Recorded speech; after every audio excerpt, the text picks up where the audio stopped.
اعوذ باللہ من الشیطان الرجیم بسم اللہ الرحمن الرحیم وبہ نستعین وہو خیر المعین۔ سلسلہ کلام حضرت ابراہیم علیہ السلام کے عنوان سے جاری تھا۔ حضرت ابراہیم علیہ السلام ایک زمانے تک سرزمین بابل میں زندگی بسر کرنے کے بعد، مختلف ادوار گزارنے کے بعد، اپنے خاندان اور قبیلے سے سلسلہ تبلیغ دین کو بیان کرتے کرتے حکومت وقت کے ساتھ مقابلہ کرتے ہیں، بتوں کو توڑتے ہیں، بتوں کو توڑنے کے بعد آہستہ آہستہ لوگوں کی فطرت کو بیدار کرتے ہیں۔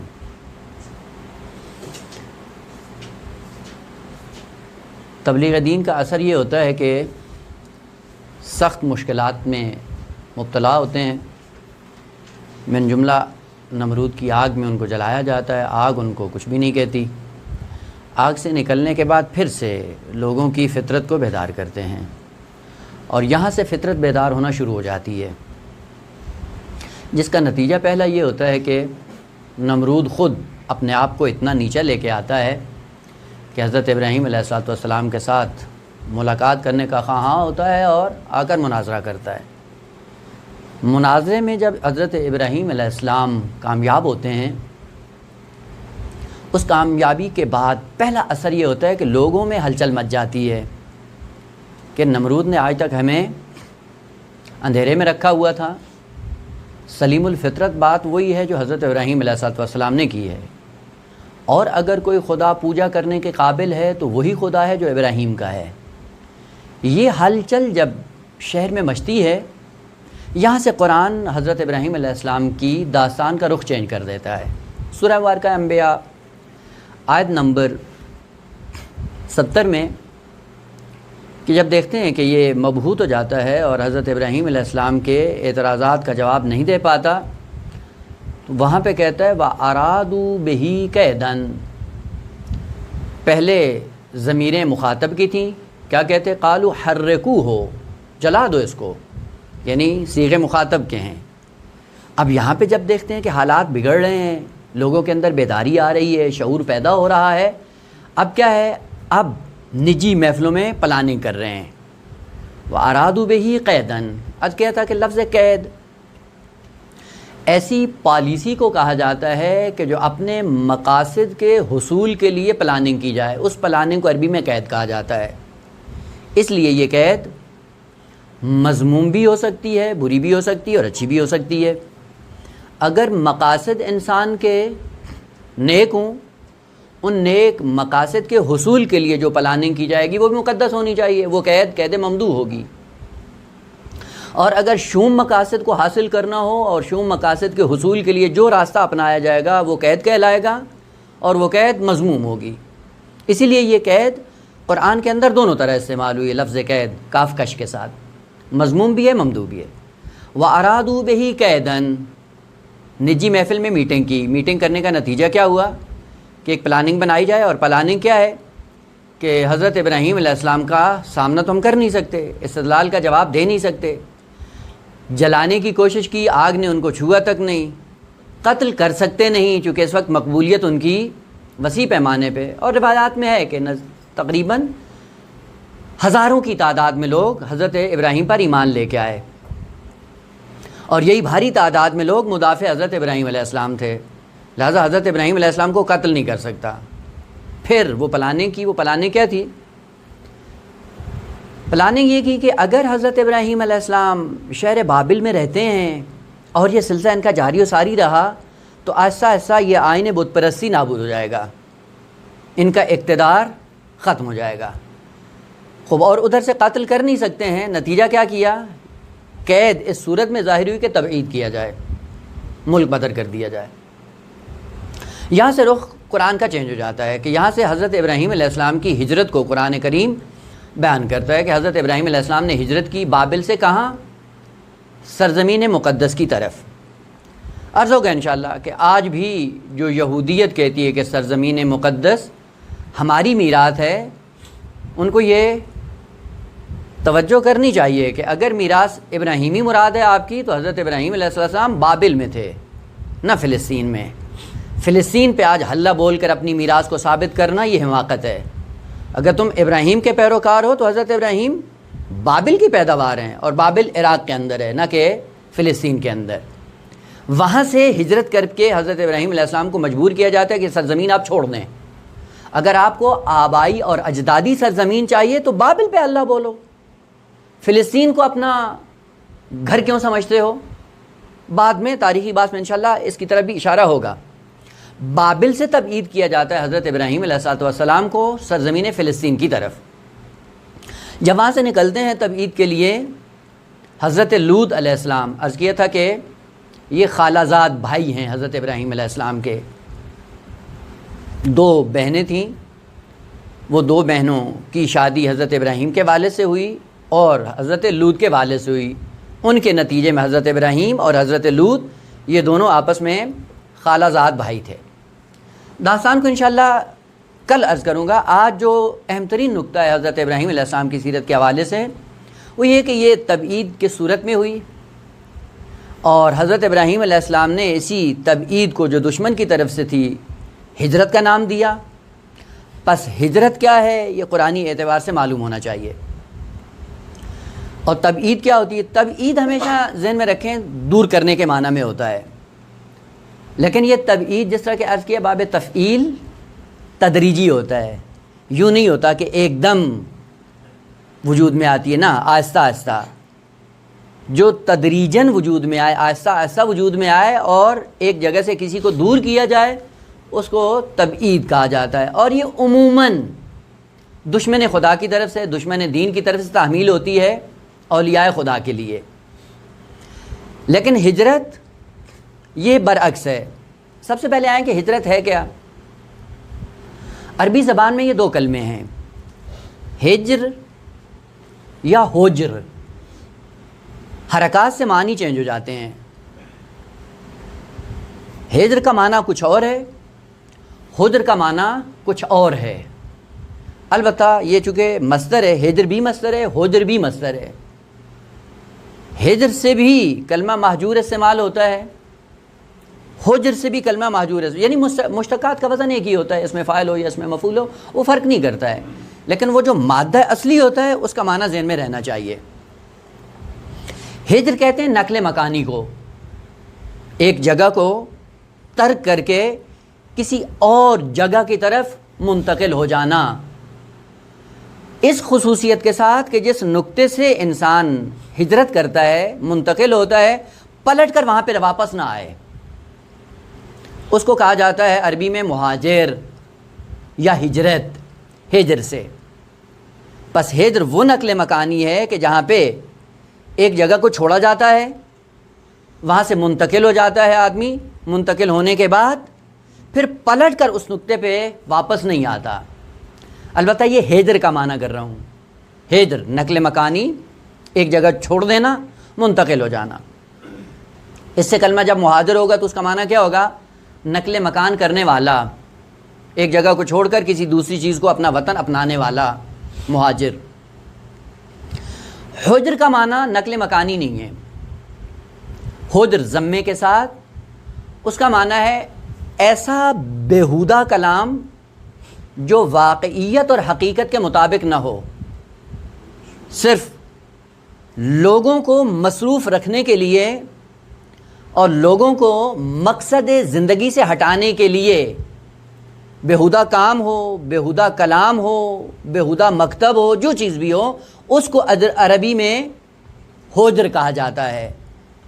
پس حجر اس کا معنی ہے ہذیان، بیہودہ کلام، لا یعنی کلام، بے مقصد بات، جس کے پیچھے کوئی حقیقت کار فرمان نہ ہو، وہ حجر سے کلمات مشتق ہوتے ہیں۔ اسی لیے تاریخی وہ مسئلہ جو پیغمبر اکرم صلی اللہ علیہ وآلہ وسلم کے لیے پیش آیا، اور پیغمبر اکرم نے ارشاد فرمایا کہ قلم اور دوات لاؤ، میں تمہیں ایک ایسا نوشتہ لکھ کر دوں کہ میرے بعد تم کبھی بھی گمراہ نہیں ہوگے۔ وہاں پہ کسی نے پیغمبر اسلام کی توہین کی خاطر کلمہ استعمال کیا تھا، ان الرجل لیہجر، یہ جو لا یحجر ہے یہ ہوجر سے ہے، اور اس کا معنی ہذیان، بیہودہ بات، بیہودہ کلام، لا یعنی گفتگو جس کا کوئی فائدہ نہ ہو۔ بس اوقات کہتے ہیں کہ ان کی عقل معاف ہو گئی ہے، یعنی کیا کر رہا ہے، آؤل فاؤل بک رہا ہے۔ بس بیہودہ کلام عربی میں اس کا مادہ ہوتا ہے ہوجر، اسی لیے قرآن نے ذکر کیا ہے قال الرسول ان قومی اتخذوا هذا القرآن مہجورا۔ یہ کلمہ مہجور ہجر سے نہیں ہے، یہ ہوجر سے ہے، لہذا ترجمے میں دقت ہونی چاہیے۔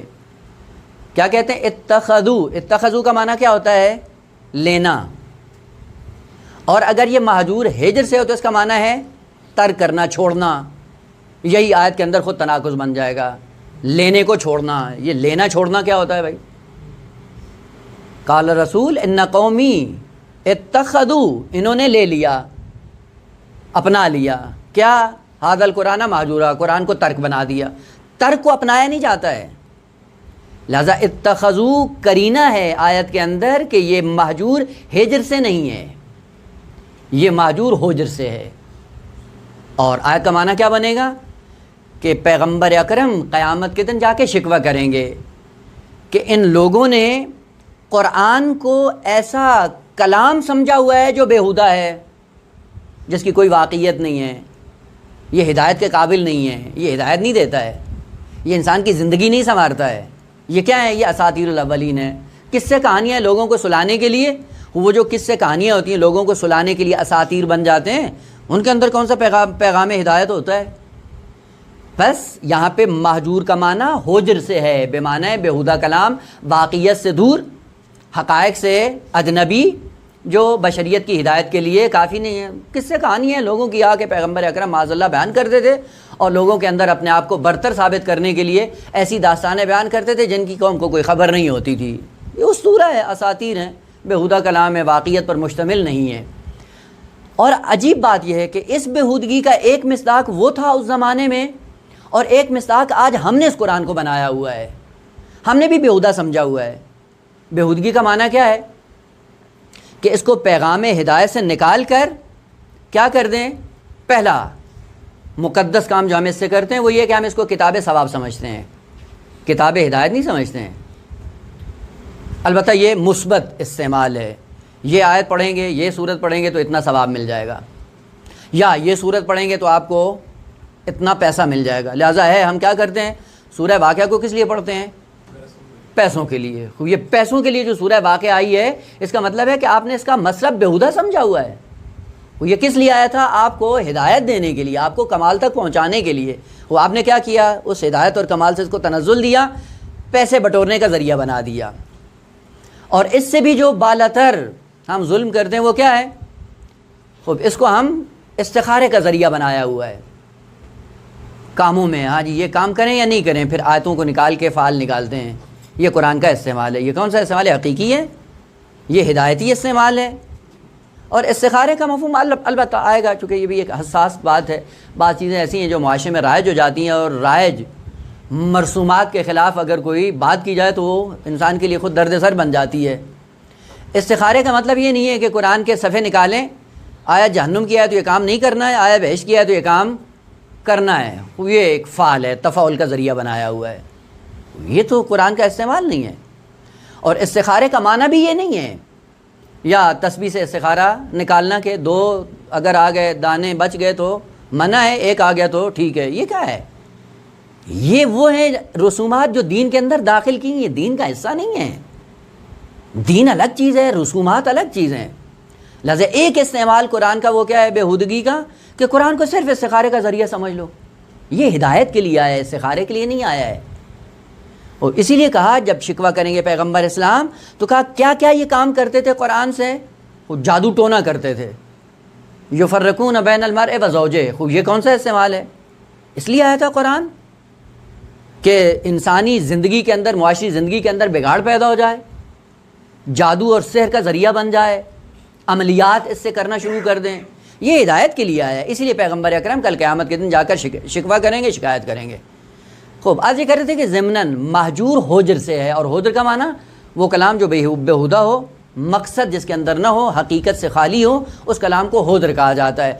حدر سے مہجور ہو تو اس کا معنی یہ ہوگا کہ انہوں نے اس قرآن کو بیہودہ اپنایا ہوا ہے، بیہودہ استعمالات کے لیے انہوں نے قرآن کو معین کیا ہوا ہے۔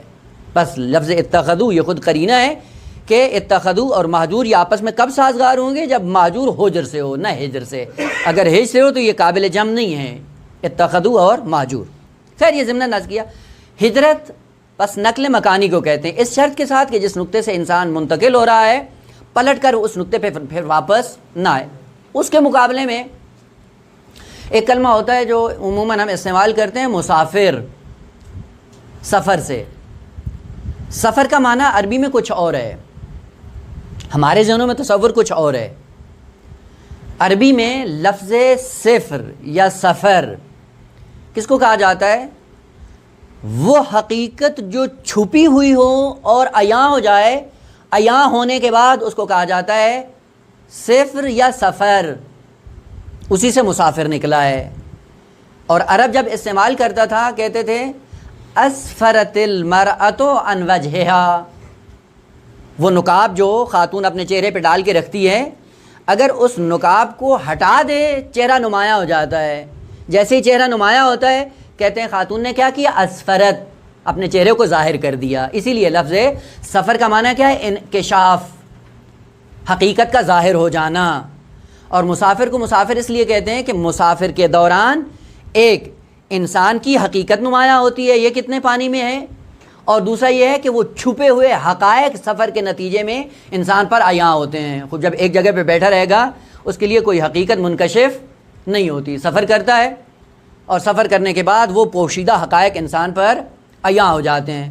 اور ہے بھی صحیح، روایات کے اندر بھی ہے، ضابطہ اخلاقی بھی ہے کہ اگر کسی کو پہچاننا ہے تو اس کے ساتھ کیا کرو؟ سفر کرو۔ سفر میں وہ اپنے آپ کو عیاں کر دیتا ہے، ظاہر کر دیتا ہے کہ ہم کتنے دیندار ہیں، ہمارا رابطہ لین دین میں، معاملات میں ہم کیسے ہیں، معاملہ کر کے دیکھو تاکہ اپنی حقیقت یہ برملا کرے۔ پس مسافر کون ہے؟ جس کی حقیقت عیاں ہو جاتی ہے۔ اور مسافر کو مسافر کہتے ہی اسی لیے کہ سفر کے ذریعے چھپی ہوئی صلاحیتیں انسان کی برملا ہوتی ہیں، یہ چھپے ہوئے حقائق انسان پر نمایاں ہوتے ہیں۔ اور اسی لیے حکم بھی ہے کہ ہمیشہ مسافرت میں رہو تاکہ مسافرت عبرت کا ذریعہ بنے اور حقائق عالم آپ پر منکشف ہوں، اور یہ انکشاف آپ کو خداوند عالم کی طرف رہنمائی کرے۔ پس مسافر بھی وہ ہوتا ہے جو حقائق کو منکشف کرنے کے بعد اپنے آپ کو خداوند عالم سے متصل کرتا ہے۔ البتہ باریک سا فرق ہے، مسافر بھی حرکت کرتا ہے، مہاجر بھی حرکت کرتا ہے۔ مسافر جس نقطے سے حرکت کرتا ہے پلٹ کر پھر وہیں آ جاتا ہے، جبکہ مہاجر جس نقطے سے حرکت کر کے چلا جاتا ہے دوبارہ پلٹ کر وہاں پہ واپس نہیں آتا ہے۔ اسی لیے قرآن کریم نے ارشاد فرمایا وَمَن يَخْرُجْ مِن بَيْتِهِ مُهَاجِرًا إِلَى اللَّهِ نہ مُسَافِرًا إِلَى اللَّهِ۔ نماز کیسے بنے؟ مسافر بن کر نماز پڑھیں یا مہاجر بن کر نماز پڑھیں؟ دین پہ مسافر بن کے عمل کریں یا دین پہ مہاجر بن کے عمل کریں؟ پورے دین کے لیے قرآنی تعلیمات یہ ہیں کہ دین اپناؤ مہاجر بن کر، نمازیں پڑھو مہاجر بن کر، روزہ رکھو مہاجر بن کر، مسافر نہیں۔ اور کیسے مہاجر بن کر؟ یہ ظاہر سی بات ہے جب انسان نماز کی طرف آتا ہے تو جتنی بھی بے توجہی ہے خداوند عالم کی طرف سے ان کو چھوڑ کے آتا ہے اللہ کی بارگاہ میں۔ کیسے چھوڑ کے آتا ہے؟ مسافر بن کر یا مہاجر بن کر؟ اگر مسافر بن کے آتا ہے 2 رکعت پڑھنے کے بعد پھر اسی گمراہی میں پلٹ جاتا ہے، لیکن اگر مہاجر بن کر آئے پھر اس گمراہی کی طرف پلٹتا نہیں ہے۔ جب مہاجر بن کر دین پہ عمل کرتا ہے لوگوں کو جذب کرتا ہے، مسافر بن کر دین پہ عمل کرے لوگوں کو دھوکہ دیتا ہے۔ دھوکے دینے والے بہت ہیں، تقوی اختیار کریں گے لوگوں کو جھانسا دینے کے لیے، دکھانے کے لیے کہ ہم پاکیزہ ہیں جی، ہم اس مصحف پہ عمل کرتے ہیں، جیسے ہی وہ سائڈ پہ ہوتا ہے پھر ہم اپنی اسی بدماشی میں مصروف ہو جاتے ہیں۔ خوب دین اپنانا مسافر بن کر یا دین اپنانا مہاجر بن کے، خوب بہت زیادہ فرق ہے۔ اسی لیے جب نمرود نے حضرت ابراہیم علیہ السلام کو تبعید کیا اپنی طرف سے اور خطرات کو دیکھتے ہوئے کہ خطرات کا رائے حل یہی ہے کہ اگر ابراہیم اس کے بعد بابل میں رہیں گے آہستہ آہستہ بت پرستی اقتدار ہمارا ختم ہو جائے گا، تب عید کرو۔ انہوں نے کہا تب عید کرو۔ حضرت ابراہیم علیہ السلام نے سفر کو کیا کہا؟ انی مہاجر الی ربی، میں جا رہا ہوں مہاجر بن کر ہر جہت سے. مہاجر یعنی بابل سے جا رہا ہوں, پلٹ کر بابل نہیں آؤں گا. میرا یہی رہنا آپ کے اقتدار کو نابود کر دے گا. جو میں بیج توحیدی بو کے جا رہا ہوں, یہی بیج آپ کی نابودی کا سبب بن جائے گا. مجھے پلٹ کر آنے کی ضرورت ہی نہیں ہے کہ دوبارہ یہاں پہ آؤں. 2, اور میں جو ہجرت کر رہا ہوں یہ ہجرت میری خدا کی طرف ہے, نہ یہ کہ ایک جگہ سے جا کر دوسری جگہ بیٹھ جاؤں گا. وہ جس طرح ہوتے ہیں, آج خیمہ یہاں نہیں ہے, یہاں سے اٹھا کے کسی اور جگہ گئے, وہاں پہ خیمہ لگا دیا اور اپنے آپ کو مہاجر کہہ دیا. نا, مہاجر ہوتا ہی وہی ہے جو خداوند عالم کی طرف نکلتا ہے. بس یہیں سے ہجرت کی 2 قسمیں وجود میں آتی ہیں. ہجرت کبھی مکانی ہوتی ہے اور ہجرت کبھی مکانتی ہوتی ہے. مکانی مادیت میں زمین کے ایک نقطے سے اٹھ کر کسی دوسرے نقطے پہ چلا جانا اور وہاں پہ اپنا ڈیرا ڈال لینا, یہ کیا ہے؟ ہجرت مکانی. ہجرت مکانتی کیا ہے؟ جو معنوی سفر ہوتا ہے, باطنی سفر ہوتا ہے انسان کا. سیئات سے, رذائل سے, عیوب سے, پستیوں سے نکل کر کمالات کی طرف جانا, یہ ہجرت مکانتی ہے. کمالات کی دنیا میں ہجرت کرنا. بس ہجرت کبھی مکانی ہوتی ہے اور کبھی مکانتی. مکانتی یعنی کمالات کا سفر, رذائل سے نکل کر فضائل کی دنیا میں سفر کرنا, اور اس طرح سفر کریں کہ مہاجر بن کر نکلیں, پلٹ کر پھر ان رذائل میں اپنے آپ کو مبتلا نہ کریں. اسی لیے روایات کے اندر ہے کہ حقیقتاً مہاجر وہ ہے جو سیئات سے نکل کر حسنات کی دنیا میں آتا ہے, یہ حقیقی مہاجر ہے, اور پلٹ کر پھر سیئات کے دلدل میں اپنے آپ کو دوبارہ گرفتار نہ کرے. یہیں سے دوسرا فرق ذہن میں آتا ہے کہ آیا ہجرت مکانی اور ہجرت مکانتی میں کوئی اور فرق بھی ہے یا نہیں ہے؟ کوئی اور فرق یہ ہے کہ ہجرت مکانی یہ عمومی ہے, اختیاری بھی ہو سکتی ہے, اضطراری بھی ہو سکتی ہے. یعنی خود انسان اپنے اختیار سے زمین کا ایک نقطہ چھوڑ کر کسی نقطے پہ چلا جائے اپنے اختیار کے ساتھ, اور کبھی یہ بھی ممکن ہے کہ ہجرت مکانی ہو لیکن اس میں انسان کا اختیار شامل نہ ہو, زبردستی نکال دیا جائے. وہ زبردستی نکالنے والا بھی کیا ہوتا ہے؟ مہاجر ہی ہوتا ہے جس کو نکالا جاتا ہے. انشاءاللہ آئے گا بعد میں کہ جو پیغمبر اسلام کی ہجرت تھی, اب وہ ہجرت کیا تھی اور کس طرح سے, کہ انشاءاللہ آ رہی ہے سیرت کی بات میں, وہاں پہ انشاءاللہ اس کو تفصیل سے عرض کریں گے. بس فقط فرق یہ ذہن میں رکھیں کہ ہجرت مکانتی 2 پہلو ہے, اختیاری بھی ہو سکتی ہے اور اجباری بھی ہو سکتی ہے. کسی کو مجبور بھی کیا جا سکتا ہے یہاں سے نکل جاؤ, اور خود انسان اپنے اختیار سے بھی ایک جگہ کو چھوڑ کر دوسری جگہ کو اپنا سکتا ہے. لیکن ہجرت مکانتی ہمیشہ اختیاری ہوتی ہے, وہ جبری نہیں ہوتی. کمالات کا سفر ہمیشہ اختیاری ہے انسان کے لیے, کوئی مجبور نہیں کرتا ہے. لہذا جو اکراہ کیا جاتا ہے یا اجبار کیا جاتا ہے ان کے احکام فقہی اعتبار سے کچھ اور ہیں. آپ کو پتہ ہے, مثلا فرض کریں انسان اپنے اختیار سے شراب نہیں پینا چاہتا, اگر زبردستی پلائی جاتی ہے تو فقہی احکام وہ ختم ہو جاتے ہیں, نابود ہو جاتے ہیں. مثلا اگر شراب پینا حرام ہے, اگر مجبور کر کے کسی کے گلے میں ڈال دی جائے تو وہ حرمت اس سے سلب ہو جاتی ہے. بس مکانتی ہجرت, کمالات کی ہجرت صرف اختیاری ہوتی ہے, اس میں کوئی اجبار نہیں ہوتا. چونکہ حسنات کی طرف جانا ہے, جب تک حسنات کی معرفت نہ ہو, حسنات کی جاذبیت معلوم نہ ہو, حسنات کی افادیت انسان کو معلوم نہ ہو, اس وقت تک یہ حسنات کے دائرے میں آتا ہی نہیں ہے. لہذا جب معرفت حاصل کر لیتا ہے, حسنات کے اندر جاذبیت کو پہچان لیتا ہے, پھر دھیرے دھیرے حسنات کی طرف گامزن ہونا شروع ہو جاتا ہے, مسافر بن کر حسنات کے دائرے میں آتا ہے, اور ایک زمانہ پھر ایسا آتا ہے دھیرے دھیرے تدریجی کہ وہی سفر اس کا ہجرت میں تبدیل ہو جاتا ہے. پس ہجرت ہجر سے ہے, ہجر سے مہاجر ہوتا ہے اور ہوجر سے نہیں. یعنی سفر بھی جو کرنا ہے ہجر سے مہاجر بننا ہے, اور نقل مکانی کر کے دوبارہ پلٹ کر اس نقطے پہ نہیں آنا جس سے انسان نکلتا ہے. خوب یہیں سے پھر تیسرا رخ ہجرت کا سامنے آتا ہے. وہ کیا ہے کہ آیا ہر ہجرت ممدوح ہے یا نہ؟ ہجرت اچھی بھی ہو سکتی ہے اور بری بھی ہو سکتی ہے, یعنی سیاح بھی بن سکتی ہے, حسنہ میں بھی تبدیل ہو سکتی ہے. اسی لیے کہا کہ یہی ہجرت چونکہ اختیار کے دائرے میں ہے, اختیار کے دائرے میں جب تک 2 راستے انسان کے سامنے نہ ہوں انسان کمال تک نہیں پہنچ سکتا, چونکہ انسان کو مختار خلق کیا گیا ہے. اور مختار مخلوق کے سامنے دو راستے ہونے چاہیے. یہیں سے پتہ چلتا ہے کہ اگر ہجرت انسان کے لیے کمال ہے تو یہ ہجرت دو طرح سے ہے. ممدوح بھی ہو سکتی ہے, مذموم بھی ہو سکتی ہے, اچھی بھی ہو سکتی ہے, بری بھی ہو سکتی ہے. کبھی انسان ہجرت کرتا ہے, ایک زمانے تک دین پہ عمل کرتا ہے, اور بعض جب مشکلات آتی ہیں امتحان میں مبتلا ہوتا ہے, امتحان کے نتیجے میں پورے دین سے دستبردار ہو جاتا ہے اور مہاجر بن کر دین سے نکل جاتا ہے. یعنی حسنات چھوڑ کر سیئات کی وادی میں ایسا جاتا ہے کہ پلٹ کر پھر حسنات کا سوچتا ہی نہیں ہے. یہ بھی مہاجر ہے, لیکن یہ کیا ہے؟ مہاجر الی السیئات ہے. بدی کی طرف آیا ہے, شر کی طرف آیا ہے, برائی کی طرف آیا ہے. اور اس کے مقابلے میں ہجرت جو ممدوح ہے, جو اچھی چیز ہے, جو انسان کے لیے کمال کا باعث بنتی ہے, جو انسان کے لیے جزا اور اجر کا باعث بنتی ہے, وہ کیا چیز ہے؟ ہجرت ممدوح. وہ کیا ہے؟ سیئات سے اپنے آپ کو نکال کر حسنات کی طرف لے کے آنا, غیر اللہ سے رابطے کو کاٹ کر اللہ سے مرتبط ہونا.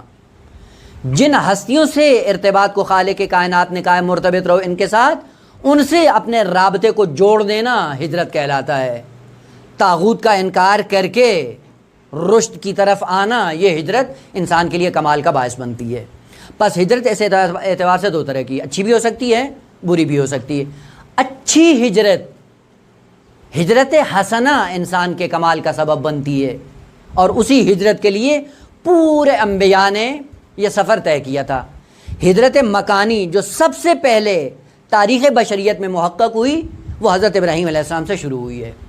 ہجرت مکانی سب سے پہلی ہجرت جو تاریخ دین میں رونما ہوئی, وہ حضرت ابراہیم علیہ السلام سے اس کا آغاز ہوتا ہے. بابل سے نکلتے ہیں, بیت المقدس کی طرف آتے ہیں, البتہ شامات سے ہوتے ہوئے. تفصیل انشاءاللہ کل عرض کروں گا.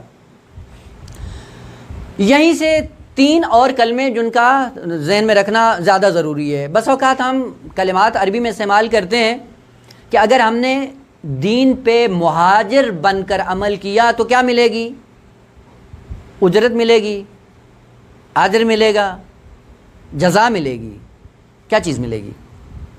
عربی کے کلمات ہیں, خوبصورت ہیں, لیکن ہر ایک کا ہیتا اپنی جگہ پہ مشخص ہونا چاہیے. اسی لیے وہ ہے روایات میں کہ بعض لوگ دین پہ عمل کرتے ہیں تاجرانہ, اجرت لینے کی غرض سے دین پہ عمل کرتے ہیں, تاجر بن کر اجرت سے. اجرت اور چیز ہے, اجر اور چیز ہے, جزا ان سے ماورا ہے. لہذا ان کلمات کو, ان کے استعمال کو, یا ان کا ہیتا یا دائرہ جو ہے وہ مشخص ہونا چاہیے. اجرت عموماً اس کا تعلق معاملات سے ہوتا ہے, یعنی اصطلاح اقتصادی ہے, مالی ایک اصطلاح ہے. معاملات میں, مادیات میں لفظ جب استعمال کیا جاتا ہے تو اجرت ہوتا ہے. مثلا ہم نے کام کیا, کسی کے سامنے گئے, مزدوری کی, مزدوری کرنے کے بعد ہمیں کیا ملتی ہے؟ اجرت. اب یہاں پہ جو اجرت مل رہی ہے یہ کیا ہے؟ وہ ایک زحمت کی آپ نے, جسم کو تھکایا ہے, جسم کی نیرو اور توانائی کو آپ نے خرچ کیا ہے, اس کے مقابلے میں آپ کو عوض دیا جا رہا ہے. وہ عوض کیا کہلاتا ہے؟ اجرت. مالی, اقتصادی, مادی دنیا کے اندر جو انسان کو عوض دیا جاتا ہے اس کو اجرت کہا جاتا ہے. اور اسی اجرت کو ہم نے کبھی کبھی دین میں آ کر استعمال کرتے ہیں. نماز پڑھتے ہیں تاکہ بہشت مل جائے. یہ ذہن میں رہے کہ اگر دین پہ اجرت کی نگاہ رکھ کر ہم نے عمل کیا تو جنت بھی مادی ہی ملے گی. اسی لیے بار بار جو کہا جاتا ہے کہ اجرت کی توقع نہیں رکھنا. جو اجرت کے لیے اپنے آپ کو تھکاتے ہیں وہ مادی بہشت سے اوپر نہیں آتے ہیں. تو کھانا پینا, سونا, اٹھنا بیٹھنا, لذت مادی اٹھانے سے بالاتر ان کی کوئی جائیگاہ نہیں ہے. لہذا ائمہ طاہرین نے جو بار بار ہمیں متوجہ کیا ہے کہ تاجر بن کر عبادتیں نہیں کرو, اجرت کو ذہن میں رکھ کر دین پہ عمل نہیں کرو, یعنی اپنی نگاہ کو مادیت سے نکال کر مجرد کمالات اور نورانی دنیا کے اندر داخل کرنے کے لیے اپنے آپ کی زندگی کو خرچ کرو. بس یہیں سے پتہ چل جاتا ہے ہماری ہمت, ہماری معرفت, ہماری قدر و منزلت کیا ہے. نماز پڑھ رہے ہوتے ہیں چند باغوں کے لیے, نماز پڑھ رہے ہوتے ہیں حورالعین کے لیے, نماز پڑھ رہے ہوتے ہیں نہروں کے لیے. یہ نہریں, یہ مال, یہ باغات, یہ پانی, یہ دودھ, یہ عسل, یہ حورالعین, یہ اجرت کے طور پہ اگر ہم اپنی نمازوں کو ان کے حصول کا ذریعہ بناتے ہیں, یہ بہشت مادی ہے، مادی بہشت سے بالاتر انسان نہیں جا سکتا ہے، وہ یہیں سے اپنی معرفت کو بالاتر کریں۔ پس اجرت ہمیشہ مالی امور، مادی امور میں جو عوض ملتا ہے اسے اجرت کہا جاتا ہے۔ وہ تاجرانہ دین پہ عمل نہ کریں۔ اس کے مقابلے میں کلمہ ہے اجر۔ اجر ہمیشہ مجردات میں اور کمالات میں ہوتا ہے، مادیات سے ہٹ کر، اور دنیا میں بھی ہے۔ دیکھیں ایک دفعہ، یہی دنیا میں آپ دیکھ لیں، ایک دفعہ ہم آتے ہیں حوزے میں پڑھنے کے لیے، اس لیے کتاب اٹھاتے ہیں ادبیات کی، نحو کی، صرف کی، منطق کی، تفسیر کی، کہ ہمیں شہریہ ملے گا۔ یہ شہریت کیا ہے؟ یہ ہمارے پڑھنے کی اجرت ہے، جو ہم نے پڑھا، نیت یہ تھی کہ شہریہ ملے گا، مل گیا۔ وہ قیامت کے دن جا کے خدا کی بارگاہ میں یہ نہیں کہنا کہ جی ہم نے تو اپنی زندگی حوزے میں خرچ کی تھی، ہمیں اجر دو۔ خدا کہے گا آپ اجرت کے لیے آئے تھے، اجرت آپ کو مل گئی ہے، دنیا میں دے دیے، وہ خالی ہاتھ آئے ہو، کیا لینا چاہتے ہو؟ لیکن بعض لوگ ہیں جو یہیں حوزے میں آتے ہیں اجرت کے لیے نہیں، اجر کے لیے آتے ہیں۔ اجر کا تعلق ہمیشہ کمالات سے ہے، تجردات سے ہے، نورانیت سے ہے۔ ایک وہ ہے جو حوزے میں آتا ہے علم دین کو پڑھنے کے لیے، اجر پانے کے لیے، اور ایک وہ ہے جو اجرت پانے کے لیے آتا ہے۔ وہ درجات میں فرق ہوتا ہے۔ جو اجرت کے لیے آتا ہے اس کو یہیں پہ دے دیا جاتا ہے، اور اتنا میٹیریل جمع کر لیتا ہے مہینے میں کہ وہ بعد میں پھر بازار میں جا کے بیچتا ہے۔ یہ کس لیے ہے؟ یہ اجرت بٹورنے کے لیے آیا ہے۔ اور وہ جو اجر کے لیے آتا ہے وہ مادیہ سے اپنے آپ کو جدا کر لیتا ہے کہ ہم اس لیے نہیں آئے ہیں، اگر یہ اجرت لینی ہوتی ہمارے اپنے ملک میں ملتی ہے۔ وہ یہیں سے کیٹیگریز فرق کر جاتی ہیں۔ ایک وہ ہے جو اجرت کے لیے آتا ہے، ایک وہ ہے جو اجر کے لیے آتا ہے۔ اجر کا تعلق کمالات سے ہوتا ہے، اجر کا تعلق نورانیت سے ہوتا ہے، اجر کا تعلق خدا سے ہوتا ہے، اجر کا تعلق ہمیشہ حسنات سے ہوتا ہے۔ لہذا ایک وہ ہے جو پڑھتا ہے اجر کے لیے، پڑھنے میں اس کو لذت آتی ہے، اور اتنی لذت آتی ہے خداوند عالم اس لذت میں اتنا اس کو معاف کر دیتا ہے اسی دنیا میں کہ شب زفاف میں اصلاً بیوی کی طرف توجہ نہیں جاتی۔ یہ کون لوگ ہیں؟ جو اجر لینے کے لیے حوزے میں آتے ہیں۔ ایک وہ ہے جو پڑھتا ہے، اتنی لذت آتی، ٹائم کا پتہ ہی نہیں چلتا ہے اس کو، ٹائم بابرکت ہو جاتا ہے اس کے لیے۔ اور ایک وہ ہے جو پڑھتا ہے ہر 4 منٹ کے بعد تھک جاتا ہے، بند کرو یار، اور پڑھتا کب ہے؟ جب امتحان آتا ہے۔ امتحان آتا ہے، رٹا لگاتا ہے، اس کے بعد پھر ختم ہو جاتا ہے، اور وہی جو چند اصلاحیں ذہن میں ہوتی ہیں وہ ساری کی ساری نابود ہو جاتی ہیں۔ لہٰذا آپ جا کر پورے قرآن کو جا کر دیکھیں، خداوند عالم نے کہا ہے کہ ہم نے اس قرآن کو بھیجا ہے اجر دینے کے لیے، نہ اجرت دینے کے لیے۔ قل لا اسألکم علیہ اجرا نہ اجرتن۔ قرآن خوبصورت ہے، الفاظ چینج کر سکتا تھا خدا۔ کہا کہ مودت جو میں نے مانگی ہے یہ اجر کے لیے ہے، اجرت کے لیے نہیں ہے۔ بعض لوگوں نے کہا، اور ترجمہ بھی بڑے افسوس کے ساتھ ہم یہ کرتے ہیں کہ پیغمبر نے کیا کہا کہ میں اس کی اجرت یہ نہیں مانگتا، اجرت یہ مانگتا ہوں۔ اجرت انبیاء اجرت مانگنے کے لیے آئے نہیں ہیں، اجر تک بشریت کو پہنچانے کے لیے آئے ہیں، نہ اجرت لینے کے لیے۔ وہ جو اجرت لیتا ہے وہ مادیت سے باہر نہیں آتا ہے۔ لہذا قرآن نے جب اجر کہا ہے تو عربی میں ترجمہ بھی اجر کرو، اجرت نہیں کرو۔ اجرت کا تعلق مادیت سے ہے، اجرت کا تعلق مال سے ہے، اجرت کا تعلق دنیا سے ہے، اجر کا تعلق آخرت سے ہے، اجر کا تعلق کمالات سے، اجر کا تعلق خدا سے۔ اسی لیے پیغمبر اسلام نے کہا کہ اگر اپنے آپ کا رابطہ اہل بیت کے ساتھ مودت کے ذریعے جوڑ لیں گے تو اجر ملے گا آپ کو، اجرت نہیں ملے گی۔ اور اجر کیا ملتا ہے؟ اہل بیت ملیں گے آپ کو، حسین کی بارگاہ آپ کو ملے گی، قرب ائمہ طاہرین آپ کو ملے گا، اجر ملتا ہے، اجرت نہیں ملتی عزیزان۔ دین پہ عمل کریں اجر کی خاطر، نہ اجرت کی خاطر۔ خوب، تیسرا کلمہ ہے جزا۔ جزا کا معنی کیا ہے؟ جزا کہتے ہیں عکس العمل کو، ریئیکشن کو، نتیجے کو۔ عربی میں جزا، اس کا معنی کیا ہوتا ہے؟ نتیجہ، عکس العمل، اثر۔ اسی لیے لفظ جزا عربی میں آپ جا کر اسی قرآن کے اندر آپ استعمال جب اس کا دیکھیں گے، یہ جزا دونوں کے لیے استعمال ہوتا ہے، حسنہ کے لیے بھی ہوتا ہے، سیئہ کے لیے بھی ہوتا ہے۔ وَجَزَاءُ سَیِّئَةٍ سَیِّئَةٌ مِثْلُهَا۔ خود سیئہ کا ایک انجام ہے، ایک نتیجہ ہے، ایک اثر ہے، محقق ہو کے رہے گا۔ حسنہ انجام دیں گے، اس کا بھی ایک نتیجہ ہے قہری جو محقق ہو کے رہے گا۔ لہذا حسنات کے لیے جزا کا استعمال درست ہے، سیئات کا استعمال درست ہے۔ پس جزا وہ مشترک کلمہ ہے جو دونوں کے لیے استعمال ہوتا ہے۔ لیکن اس فرق کے ساتھ کہ خداوند عالم نے کہا ہے سیئات کی دنیا میں جزائے وفاق ہے، جزاءً وفاقا۔ جزائے وفاق کیا ہے؟ یعنی وہاں پہ گناہوں کی دنیا میں خدا کا لطف یہ ہے کہا کہ جزا آپ کو عمل سے زیادہ نہیں ملے گی، برابر ہے۔ یہ حد نہائی ہے، یعنی آخری حد کیا ہوتی ہے؟ کہا کہ جزا جو گناہ کی ملے گی وہ گناہ سے زیادہ نہیں ہے، حد اکثر کبھی بھی نہیں ہو سکتی، کم ہو سکتی ہے، بھلے خدا کا لطف ہے، کر سکتا ہے۔ کتنا قرآن زیبا ہے اور قرآن خوبصورت ہے کہ جب سیئات کی دنیا میں آؤ تو حد اکثر یہ ہے کہ جزائے وفاق ہے، گناہ کے برابر ہے، گناہ سے زیادہ کبھی نہیں کریں گے۔ کم ہو سکتی ہے، ہاں ہو سکتی ہے، یہ خدا کے لطف پہ ڈیپینڈ کرتا ہے، گناہ کرے لیکن اس کے برابر اس کو سزا نہ ملے یا جزا معاف کر دی جائے، یہ ہو سکتا ہے۔ یہ خداوند عالم کی کرامت، لطف اور رحمت کا نتیجہ ہے۔ یہاں سے سیئات کی جب دنیا آتی ہے تو حد اکثر کو مد نظر رکھ کر قرآن بیان کرتا ہے کہ سیئات کی دنیا میں جزائے وفاق ہے، یعنی گناہ سے ذرہ برابر بھی آپ کو اضافی سزا نہیں دی جائے گی۔ چونکہ دنیا میں یہ ہوتا ہے نا کہ اگر کوئی کسی کی توہین کرے، کوئی ایک تھپڑ مارے پلٹ کے دو مارتے ہیں یا لہو لہان کر دیتے ہیں، یہ کیا ہے؟ جزائے وفاق نہیں ہے، وہ ایک مارا تو ایک مارو، ایک کے بدلے میں قصاص ہے۔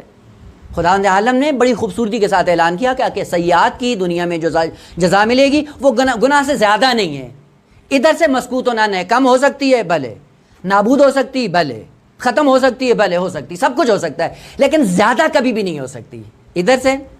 لیکن ادھر جب حسنات کی باری آتی ہے تو خداوند عالم فرماتا ہے جزائے وفاق نہیں ہے، بلکہ ہمیشہ جزا کیا ہے؟ 2 گنا ہے، کم ترین جزا 2 گنا ہے۔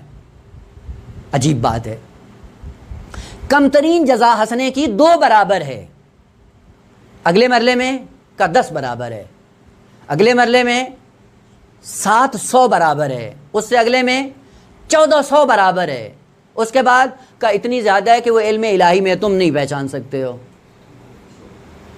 بس حسنات کی دنیا میں کتنا بڑھتا جا رہا ہے اور سیئات کی دنیا میں کتنا گھٹاتا جا رہا ہے۔ عرض کرنے کا مطلب یہ تھا کہ جزا ایک ایسا کلمہ ہے جو سیئات اور حسنات دونوں میں استعمال ہوتا ہے، لیکن پورے قرآن میں آپ جا کر پڑھ لیں لفظ اجر صرف حسنات میں خدا نے استعمال کیا ہے، سیئات میں اجر نہیں ہے۔ بس ان کلمات کی گہرائی کو مد نظر رکھتے ہوئے استعمال کریں۔ حضرت ابراہیم علیہ السلام نے ہجرت کی، یہ ہجرت کیا تھی؟ یہ مہاجر بنے، اجرت کے لیے، اجر کے لیے، اجر کے لیے مہاجر بنے ہیں، اجر پانے کے لیے، اور جو اجر پانے کے لیے ہجرت کرتا ہے اس کا اجر بھی خدا ہی دیتا ہے۔ لہذا خداوند عالم کیا فرماتا ہے؟ وَمَن يَخْرُجْ مِن بَيْتِهِ مُهَاجِرًا إِلَى اللَّهِ وَرَسُولِهِ، اور اسی ہجرت کے دوران کیا ہو؟ مر جائے، فقد وقع اجرہ علی اللہ، نہ اجرتہ علی اللہ، اجر اس کا خدا پہ ہے۔ خوب اگر بہشت دے دے تو یہ اجر نہیں ہے، یہ کیا ہے؟ اجرت ہے۔ خدا نے کہا میں اجر دوں گا اگر تم مہاجر بنو گے، بہشت نہیں دوں گا، بہشت سے بالاتر آؤ، بہشت سے بالاتر کمالات کی دنیا ہے جو میں نے تمہارے لیے آمادہ کر رکھی ہے، اپنے آپ کو کم قیمت پہ نہیں بیچو۔ اب سمجھ میں آتی ہے نا آیات کو روایات کے ساتھ آپ ملا کر دیکھیں، روایات کیا کہتی ہیں؟ لیس لابدانکم ثمن الا الجنہ فلا تبیعوها الا بها، تمہارے بدن کی قیمت بہشت ہے، نہ روح کی۔ بدن کی قیمت یہ ہے کہ تم بہشت میں چلے جاؤ گے، مادی بہشت میں، مادی نعمات سے مستفید ہوگے۔ حداقل جسم کو جنت سے کم قیمت میں نہیں بیچو۔ روح کی کیا قیمت ہے؟ کہ روح کی قیمت میری خود اپنی ذات ہے۔ اسی لیے کہا ایک صائم وہ ہے جو اجرت کے لیے روزہ رکھتا ہے، اور ایک صائم وہ ہے جو اجر کے لیے روزہ رکھتا ہے۔ اجر کے لیے جب رکھتا ہے خدا کہتا ہے میں خود اسے ملتا ہوں، جو اجرت کے لیے رکھتا ہے کہا تیرے لیے میں نے جنات عدن آمادہ کر رکھی ہے۔ جنت عدن اور ہے، جنت ذات اور ہے۔ یا ایتھا النفس المطمئنہ ارجعی الی ربک راضیۃ مرضیہ فادخلی فی عبادی وادخلی جنتی، نہ جنت عدن، نہ جنت ماوا، نہ جنت فردوس۔ خوب یہ کلمات کی گہرائی ہمیں بتاتی ہے کہ انسان جب دین پہ آئے تو سب سے پہلے مہاجر بن کر آئے. 2, اگر مہاجر بن کر آتا ہے عدر کی نیت سے آئے, اجرت کی نیت سے نہیں آئے. جب عدر کی نیت سے آئے گا اس انسان کو کہا جائے گا کہ یہ سیرت ابراہیمی پہ عمل کر رہا ہے اور ابراہیم کے ساتھ قیامت کے دن محشور ہوگا. خوب آج ہم حضرت ابراہیم کی سیرت کو اپنا کر ابراہیم کی مائیت اپنا سکتے ہیں یا نہیں؟ پہلے اپنا سکتے ہیں. جو راستہ حضرت ابراہیم علیہ السلام نے طے کیا اسی راستے پہ عمل کریں, قیامت کے دن آپ ابراہیم علیہ السلام کے ساتھ ہوں گے. اور پہلی بات میں عرض کیا تھا کہ اگر انسان اتنا بلند ہمت ہو جائے کہ ہر نبی کے اوصاف حمیدہ اپنا کر ان پہ گامزن ہو, تمام انبیاء کے ساتھ خالق کائنات قیامت کے دن اس کو لا کھڑا کرے گا, انبیاء کی صف میں محشور کیا جائے گا. پس ہجرت انسان کرے, دین پہ عمل کرے ہجرت کی صورت میں, ہجرت حسنہ کی صورت میں, اور جب ہجرت کی صورت میں عمل کرے گا پھر سیئات کی طرف نہیں آئے گا, پھر دوبارہ رذائل کی طرف نہیں آئے گا, پھر پلٹ کر غیر اللہ کی بارگاہ میں نہیں آئے گا, پھر اپنے آپ کو غیر خدا کے سامنے ہلکا پھلکا نہیں کرے گا, بیچے گا نہیں. جو خدا کے لیے مہاجر بنتا ہے خداوند اعلیٰ فرماتا ہے پھر یاد رکھو نتیجہ کیا ہے کہ اگر یہ کوئی ایسی پالیسی اور پلاننگ کرتے ہیں آپ کی رسوائی کے لیے, وہ سارے کی ساری پلاننگ میں انہی کے گلے میں ڈال کر ان کو ذلیل کر دوں گا. بیان کروں گا کل انشاءاللہ اسی سفر میں. لہذا کیا کہتا ہے قرآن, وَأَرَادُوا بِهِ كَيْدًا, انہوں نے میٹنگ کی. میٹنگ کرنے میں کیا کیا, ایک نقشہ, ایک پلاننگ کی, اور پلاننگ کرنے کے بعد کیا کیا کہ حضرت ابراہیم علیہ السلام کو تبعید کرتے ہیں. تبعید کرنے کے بعد ہوگا کیا کہ ہم سر بلند رہیں گے. خداوند عالم فرماتا ہے فَجَعَلْنَاهُمُ الْأَخْسَرِينَ, ولی خدا کو نکالو گے تو تم سر بلند رہو گے؟ ممکن نہیں ہے. فَجَعَلْنَاهُمُ الْأَخْسَرِينَ, پسترین ذلت کے اندر ہم ان کو مبتلا کریں گے. البتہ بعض والے آیات کے وَجَعَلْنَاهُمُ الْأَسْفَلِينَ, بدترین سفل کے اندر, بدترین پستی کے اندر ہم ان کو مبتلا کریں گے. وہ کیوں؟ یعنی تم خدا کے ساتھ اپنا رابطہ جوڑ لو مہاجر بن کر, عدل کی نگاہ رکھتے ہوئے تم خدا سے مرتبط رہو, دیکھو تمہارے دشمن کو خدا کیسے ذلیل کرتا ہے. آئے گا انشاءاللہ بعد میں اس کی طرف اشارہ ہوگا. خوب, حضرت ابراہیم علیہ السلام کو جب تبعید کیا گیا تو یہ تبعید جو ہوئے تبعید ہوئے صرف اور صرف ذات خدا کے لیے. لہذا آج بھی فقہی احکام بھی ہیں. اگر آپ ایک ایسی جگہ پہ زندگی بسر کر رہے ہیں جہاں پہ آپ کا دین یا آپ کی اولاد کا دین خطرے میں ہے, کہا مہاجر بن جاؤ, یہاں سے نکل جاؤ, یہاں سے رہنا جائز نہیں ہے. یا بسوں کا کہا جاتا ہے کہ ایک ایسے شہر کے اندر جہاں پہ آپ گمراہی, ضلالت اور بے دینی دیکھ رہے ہو اور آپ کو پتہ ہے کہ ہمارے جانے سے وہ ختم ہو سکتی, کا واجب ہے ہجرت کرو. نعمات کو چھوڑ کر, آسائش کو چھوڑ کر, رفاہ کو چھوڑ کر, سہولیات سے دستبردار ہوتے ہوئے ہجرت کر جاؤ خدا کے بندے عالم کے لیے. اور آپ کے اندر یہ درد ہونا چاہیے کہ وہ معاشرہ فساد اور تباہی اور بے دینی میں مبتلا ہے, میری شرعی ذمہ داری یہ بنتی ہے کہ میں یہاں سے ہجرت کر جاؤں. پس محور ہجرت کا ذات خدا ہو. اگر ذات خدا ہے تو یہ مہاجر ہے. مہاجر کے جو درجات ہیں انشاءاللہ بعد میں عرض کریں گے, بعد والی آیات میں آ رہا ہے 9 درجات ہیں ہجرت کے کمالات کی دنیا میں, کہ انشاءاللہ ابھی فرصت نہیں ہے, بعد والے جلسے میں انشاءاللہ عرض کریں گے کہ وہ جو مہاجر حقیقی بنتا ہے خداوند عالم 9 کمالات سے ان کو نوازتا ہے, بہت عظیم ہے. انشاءاللہ بعد میں عرض کریں گے کہ بعد والی بات میں آئے گا. حضرت ابراہیم علیہ السلام کو نکالا شہر بابل سے. شہر بابل سے نکلنے کے بعد پہلی پلاننگ ان کی یہ تھی کہ حضرت ابراہیم معمولی آدمی نہیں ہیں, بہت سے لوگ ہیں جو اس کے ساتھ ہیں. سارا جیسی بیوی حضرت ابراہیم علیہ السلام کے ساتھ ہے. عرض کیا تھا کہ یہ نبی زادی ہے, بہت خوبصورت تھی, بہت مالدار تھی, اور حضرت ابراہیم علیہ السلام نے انہی کے مال کے بل بوتے پہ تجارت کی ہے. اور بابل شہر کے اندر بہت بڑا تاجر تھا حضرت ابراہیم. حکم دیا گیا نمرود کی طرف سے کہ ابراہیم کو نکال دو اور مال اس کا ہڑپ کر لو, دینا نہیں ہے, مال ضبط کر لو, حضرت ابراہیم کو نکال دو.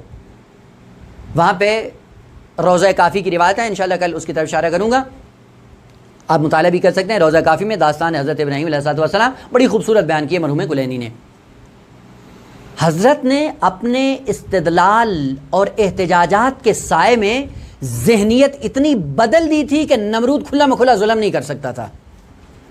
جب اس نے حکم دیا کہ مال ان کا ضبط کر لیا جائے, فوراً حضرت ابراہیم علیہ السلام نے جا کر دادگاہ کے اندر, عدالت کے اندر, کورٹ کے اندر جا کے کیس دائر کیا, اور قاضی سے کہتا ہے کہ یہ ظالمانہ حکم کیا ہے, مال میرا ہے, کیوں ضبط کر رہا ہے؟ بادشاہ ہے, اس کا حکم ہے. تو کہا کہ اگر وہ لینا چاہ رہا ہے تو جتنی زندگی میں نے اس مال کو جمع کرنے میں لگائی ہے وہ میری زندگی واپس کر دو, مال رکھ لو. یہ ایک نمونہ ہے سیرت کا حضرت ابراہیم کی زندگی میں، کہ زندگی جو خرچ کرتے ہو پہلے دیکھو کہاں پہ خرچ کرتے ہو۔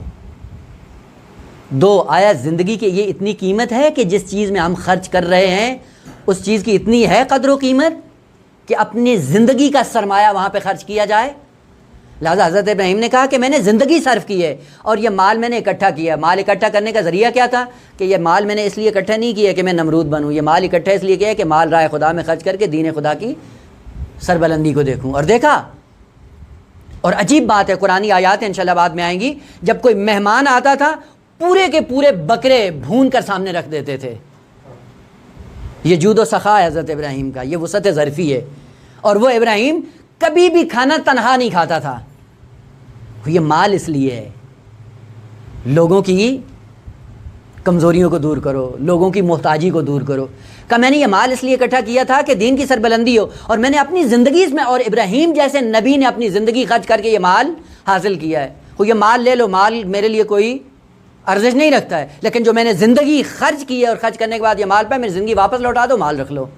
ایک دم وہی جس طرح نمرود بوہتا، وہ قاضی بھی بہت الذی کفر، مبہوت ہو گیا۔ کیا کریں، وہ چارہ نہیں تھا، کہا کہ نہ، نمرود کو جب اطلاع ملی، نمرود کہتا ہے بس اس کو جانے دو، یہ درد سر نہیں پالو، اگر مال منال کے ساتھ جاتا ہے مال بھی دے دو، فوراً اس کو یہاں سے نکالو ورنہ اقتدار خطرے میں ہے۔ لہٰذا طے یہ پایا کہ حضرت ابراہیم علیہ السلام اپنے مال و منال کے ساتھ وہاں سے ہجرت کرتے ہیں، حضرت لوط کے ساتھ اور ان خاص الخاص مومنین کے ساتھ جو دائرہ ایمان میں آ چکے تھے۔ عجیب ہے، بعد میں فوراً وَنَجَّيْنَاهُ وَلُوطًا، ہم نے حضرت ابراہیم کو نجات دی اور لوط کو۔ لوط کا کہاں سے تذکرہ آ گیا ہے؟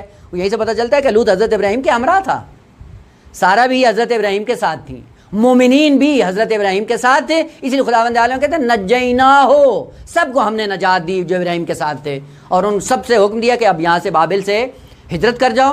کس کی طرف؟ بیت المقدس کی طرف۔ البتہ بیت المقدس کا راستہ شامات کی طرف سے ہو کے آتا تھا، شامات سے ہو کر وہ آئیں۔